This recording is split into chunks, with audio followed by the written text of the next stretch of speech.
ये रड़ रड़ थे उतरो दरवन ये रड़ रड़ थे उते हूरन पाही जहा रचना अज के सुन में सोहना शबीर रुना अज के सुन में सोहना शबीर रुना सारो पारस ला सारो पारस ला यारा पीर रुना अज के सुन में करबला जे पेड़ में कुसी को धरया उन जे दुख में डरी दूं घरया वारे वहाँ में विजूद घारे गूं दरया वारे वहाँ में विजूद घारे गूं दरया नाले नूर अना नाले नूर नबी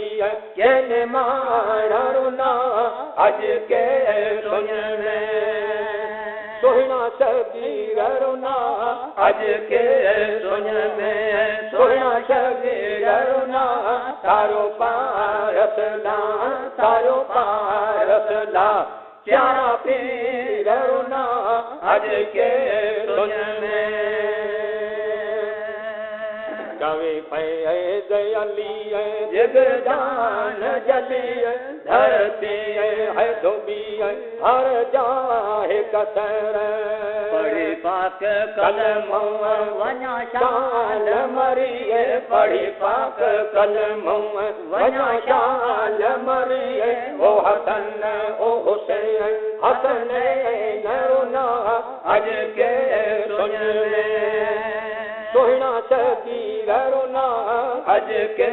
सुन में सोहना शबीर रुना सारो पारस ला सारो पारस ला प्यारा पीर रुना अज के सुन में इमामन जे गलन दे ओ हयूं सैयद जाम सकरूं हयूं ते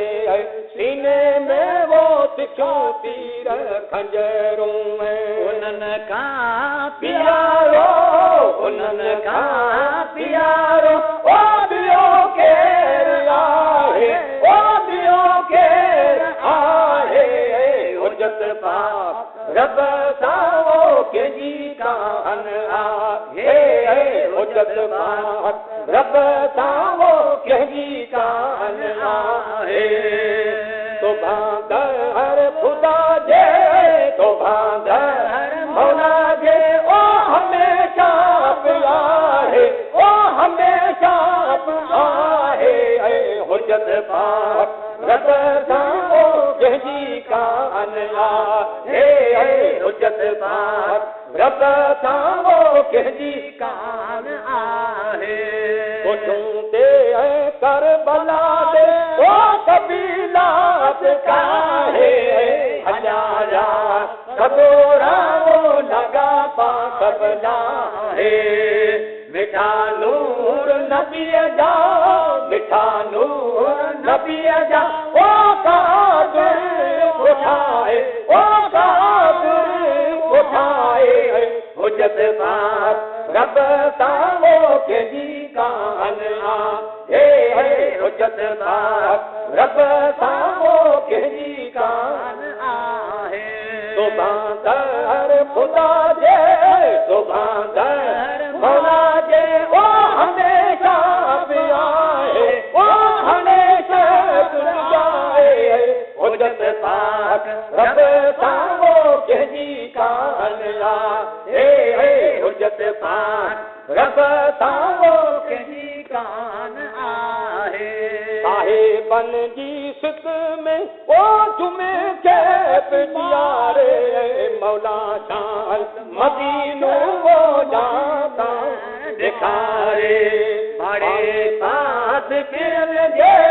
पाड़े पास फिरन जे ओ रहा पर आए ओ रहा पर आए हुज्जत पाक रब साओ के जी कान आहे हुज्जत पाक रब साओ के जी कान सुभान खुदा जे सुभान मौला जे ओ हमेशा पिया है ओ हमेशा आहे हुजत पाक रब सामो कंहिंजी कान आहे हुजत पाक रब सामो कंहिंजी कान आहे